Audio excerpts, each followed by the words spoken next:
Alpukat Studio dengan bangga mempersembahkan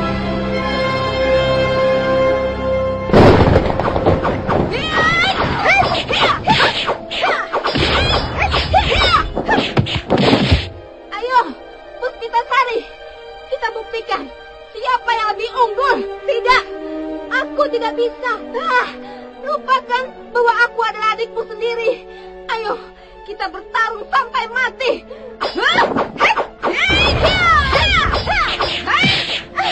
Sadar Kusumadewi, jangan.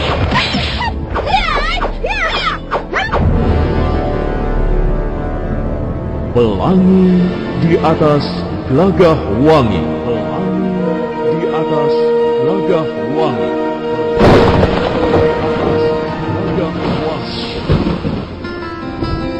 Di antara semerbak bunga, nyanyian kumbang dan riang, hapus semua rindu.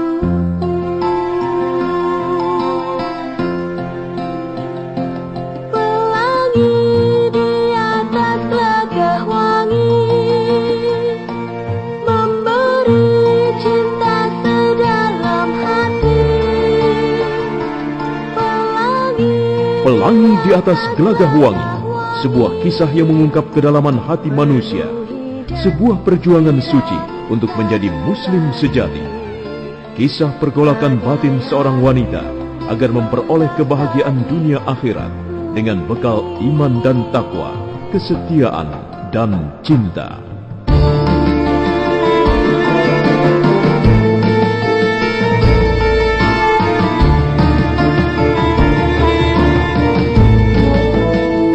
Jeroning segara iso dititeni, jeroning ati sapa sing ngerteni.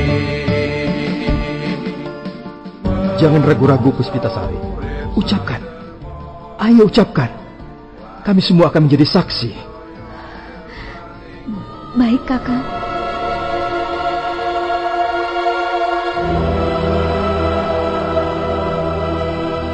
Pelangi di atas gelagah wangi, serial sandiwara radio dengan latar belakang sejarah runtuhnya kerajaan Majapahit dan berdirinya Demak Bintoro, kerajaan Islam yang pertama di tanah Jawa, dengan Raden Patah sebagai rajanya yang terkenal dengan sebutan Panembahan Jimbun. Ayo prajurit Demak, kita perangi jalan kebenaran. Kita tumpas kangkara murkaan. Kita hancurkan Majapahit. Serbu!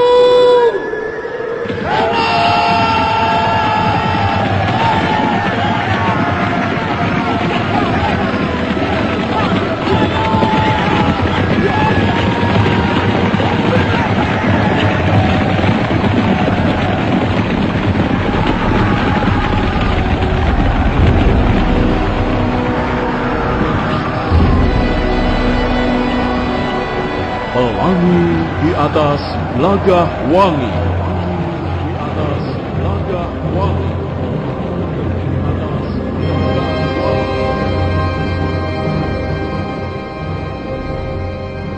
Pelangi di atas gelagah wangi. Naskah karya S. Tijab. Teknik dan montase Kipot, Jus dan Indra Mahendra. Dengan sutradara Haryoko.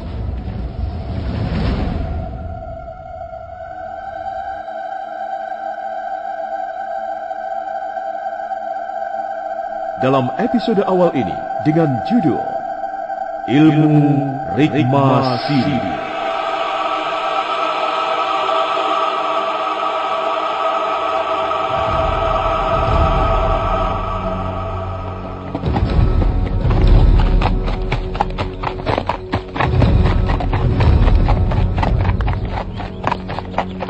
Empu Janardana mengendalikan kudanya dengan tenang. Kuda berlari sedang-sedang saja, meninggalkan tapal batas desa Silabungu. Sambil berkuda, pria setengah tua berwajah tampan itu masih merenungkan jawaban-jawaban Naradipa tentang agama Islam. Dia terkejut karena tiba-tiba di depannya berdiri menghadang beberapa orang laki-laki. Buru-buru Empu Janardana menarik tali kekang kudanya.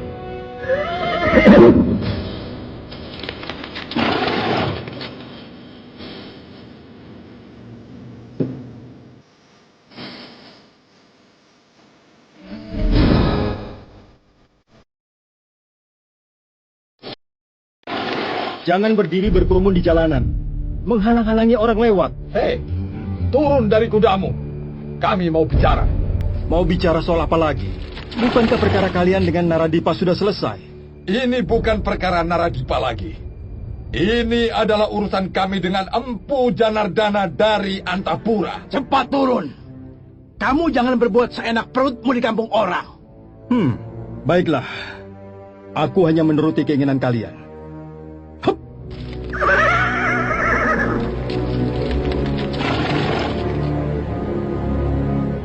Nah, aku sudah turun. Sekarang apa mau kalian?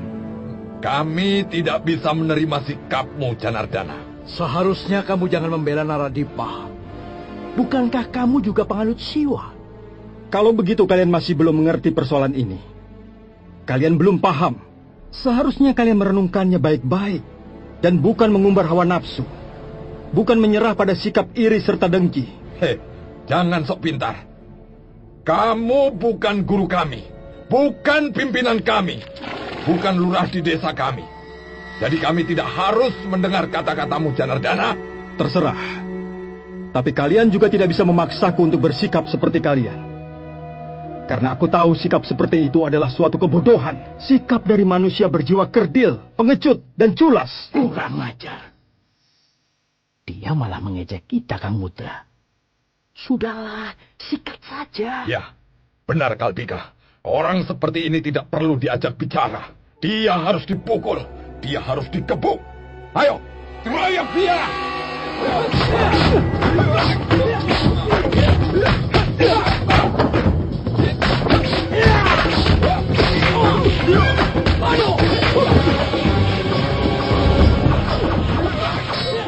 Mudra, Kalpika dan teman-temannya serentak menyerang bersama-sama. Ada di antara mereka yang menggunakan senjata tajam. Empu Janardana terpaksa melompat kiri kanan sambil menangkis setiap serangan yang datang. Sementara itu, di balik rimbunan belukar yang lebat, nampak sepasang mata yang indah mengawasi jalannya pertarungan tersebut.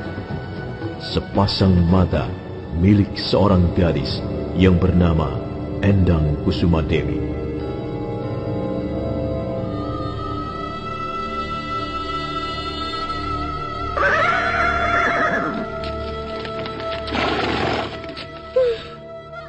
Dasar orang-orang licik, culas, curang.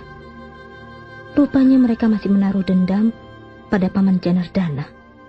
Kalau tidak segera ku bantu, Paman Janardana pasti kerepotan. Tapi bagaimana dengan kuda api? Sebaiknya dia kusuruh pulang saja. Kamu pulang saja ya. Kamu tahu kan jalan ke Padepokan? Bagus. Sekarang ayo, cepat pulang sana.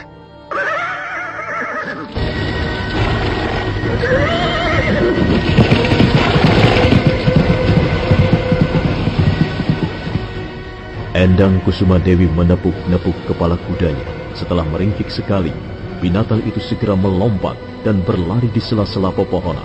Setelah kudanya tidak kelihatan lagi, Endang Kusuma Dewi segera keluar dari rimbunan belukar dan langsung turun membantu Empu Janardana melawan para pengeroyoknya.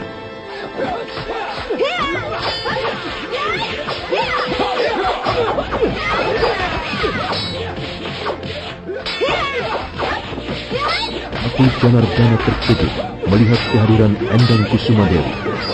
Gadis itu langsung ikut bertarung dengan gigih dan berani.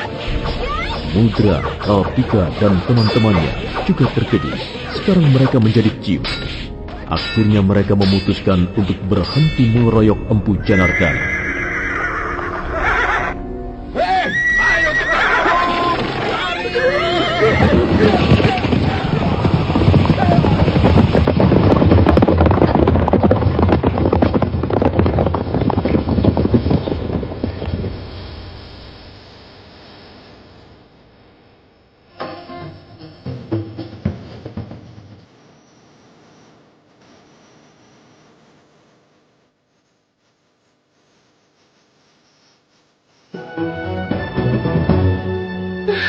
Orang-orang seperti itu memang menyebalkan sekali ya, Paman.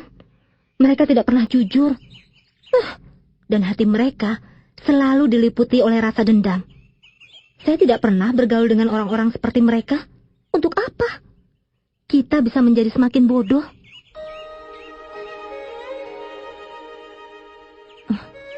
Paman?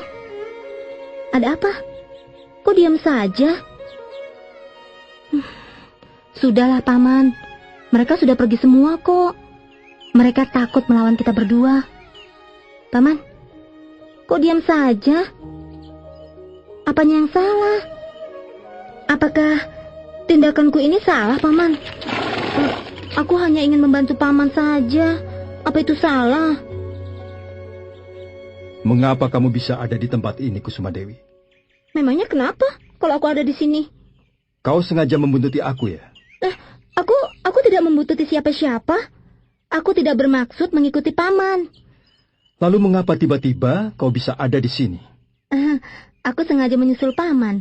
Aduh, Kusuma Dewi. Kau seorang gadis. Seharusnya kamu jangan keluyuran seperti ini. Mestinya kamu tenang tinggal di padepokan. Lihatlah kakakmu Puspitasari. Apakah dia juga berbuat ugal-ugalan seperti kau ini? Kan tidak. Selama di padepokan Indrakila, aku tidak pernah melihat Puspitasari keluyuran seperti kamu. Aku memang bukan Yunda Puspitasari, Paman. Aku Kusuma Dewi, lain. Walaupun dia itu kakakku, tapi kami mempunyai sifat dan perangai yang berbeda. Masa soal begini saja, Paman tidak tahu? Nah, sudahlah. Kalau Paman tidak senang aku ikuti, ya sudah. Aku menyesal. Kenapa aku ada di tempat ini?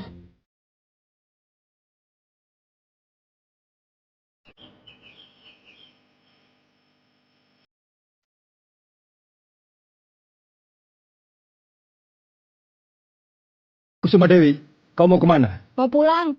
Sebentar. Jangan marah-marah begitu. Aku tidak punya maksud buruk. Aku benar-benar menyesal. Kenapa aku mengikuti Paman?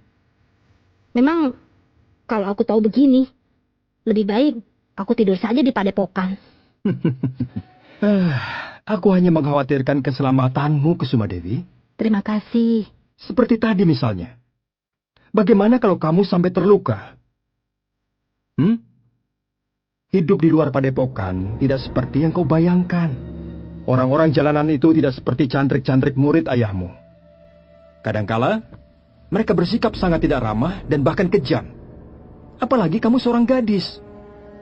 Wajahmu cantik, mereka bisa berbuat apa saja. Bisa berbuat tidak senonoh padamu. Tapi, aku juga tidak bisa tinggal diam begitu saja. Melihat Paman Janardana dikeroyok Mudra dan teman-temannya.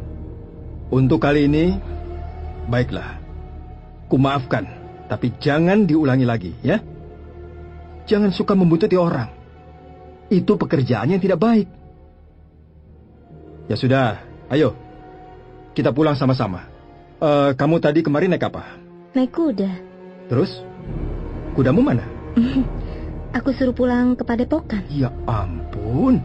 Terus sekarang kamu mau pulang pakai apa? Aku kan bisa jalan kaki, Paman. Paman tidak usah repot-repot. Kalau Paman mau naik kuda, silakan.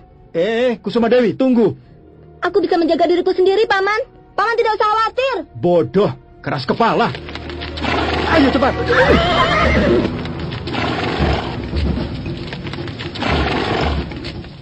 Secepat kilat, Empu Janardana menyambar tubuh Endang Kusuma Dewi dan melemparkannya ke atas kuda. Sekarang mereka berdua sudah duduk di atas kuda.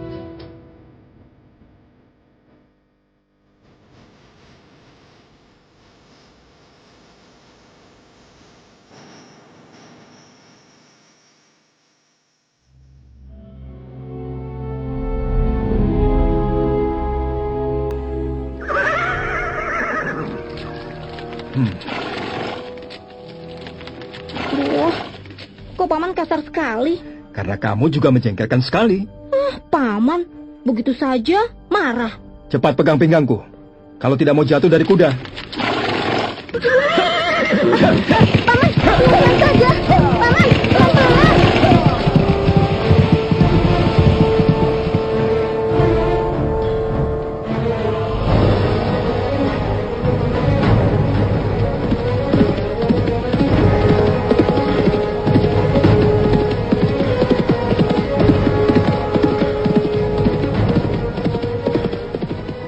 Empu Janardana mengendarai kudanya menyusuri jalanan berbatu, semakin jauh meninggalkan tapal batas desa Silabung. Endang Kusuma Dewi terguncang-guncang di belakangnya. Suatu saat, gadis itu memeluk pinggang Empu Janardana erat sekali, sambil tertawa-tawa girang.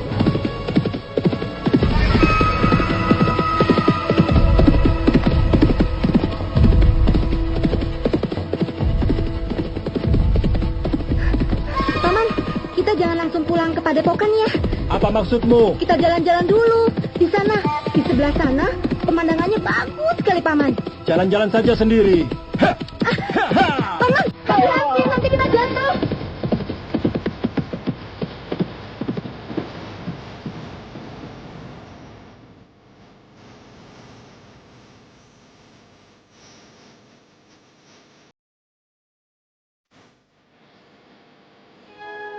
Mereka tiba di Padepokan Indrakila ketika cahaya matahari semakin lemah dan warna langit kemerah-merahan. Pucuk-pucuk dedaunan kekuning-kuningan. Endang Kusuma Dewi segera masuk ke ruangan biliknya. Gadis itu berbaring di atas ranjang sambil membayangkan apa yang baru saja terjadi.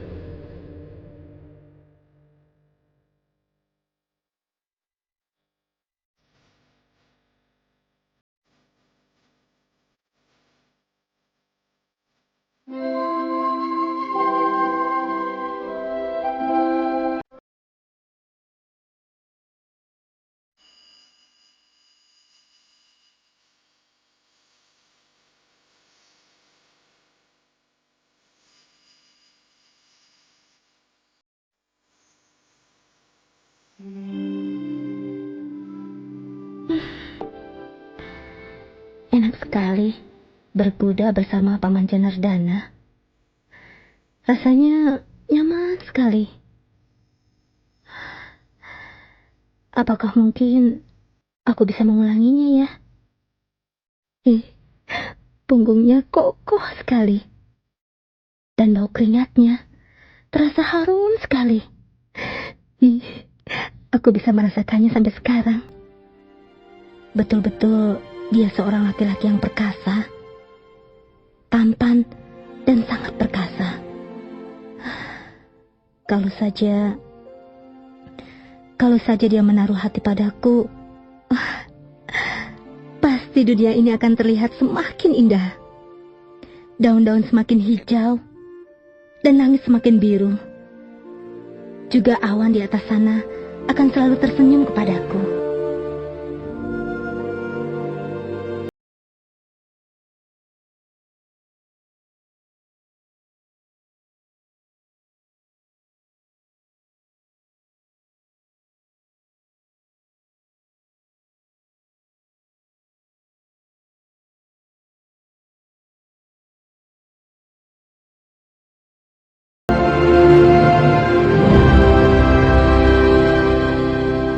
Kusuma Dewi membalikkan tubuhnya dan telungkup memeluk bantal.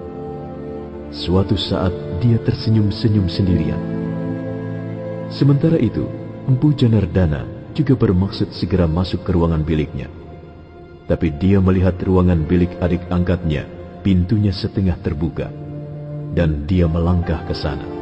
Dia melihat Woro Kembang Sore duduk di pinggiran ranjang dengan kepala tunduk ke lantai ruangan. Sebuah buntalan kain tergeletak di dekat kakinya.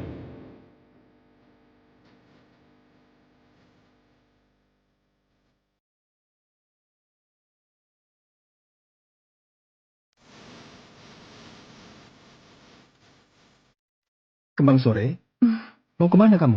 Pulang ke Antapura. Sebentar, tenang dulu. Kalau Kakang tidak mau pulang, aku bisa pulang sendirian. Sekarang juga.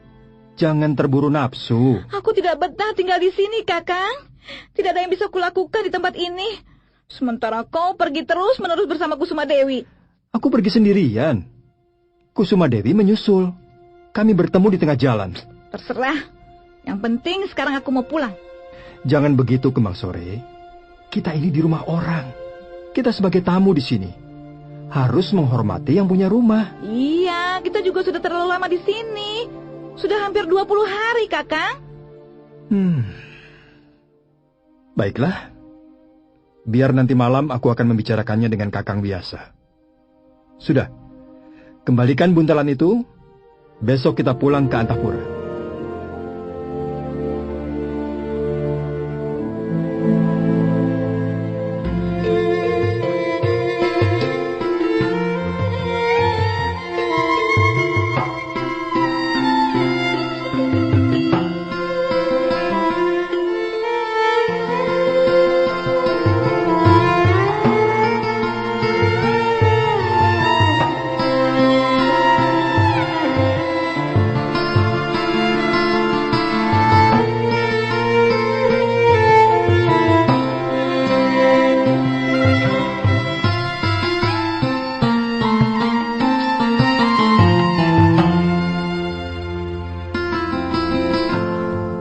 Kembang sore girang sekali mendengar pernyataan kakak angkatnya bahwa mereka akan pulang besok pagi ke Antapura.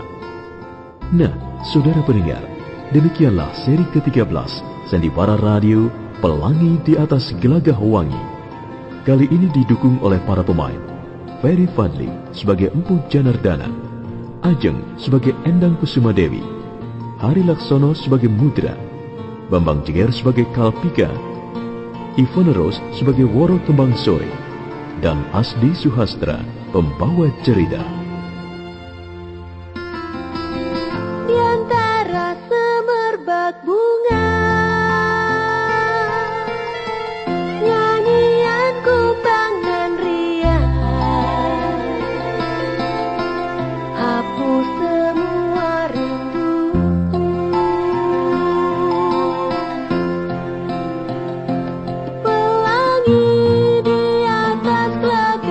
Bagaimana kisah selanjutnya? Silakan mengikuti seri berikutnya di radio kesayangan Anda ini. Sampai jumpa.